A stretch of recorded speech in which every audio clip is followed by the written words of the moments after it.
ఆ రోజు కీర్తిశేషులు శివరామకృష్ణయ్య గారు, రిటైర్డ్ ఏఎన్సీ గారు, ఆయన డిపిఆర్ చేయించారు.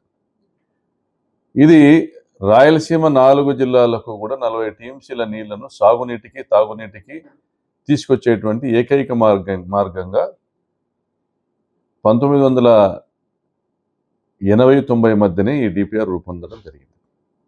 కానీ చంద్రబాబు నాయుడు గారు ఇది సాధ్యమైనది కాదు, 40 టీఎంసీల నీళ్లు లిఫ్ట్ ఇరిగేషన్ ద్వారా తీసుకొచ్చేటువంటి అవకాశం లేదు, కేవలం దీన్ని తాగునీటికి 5 టీఎంసీలకు మాత్రమే పరిమితము చేద్దాము అని దాన్ని డిపిఆర్ని, ఆ కాలువ కెపాసిటీని 5 టీఎంసీలకే పరిమితం చేసినారు,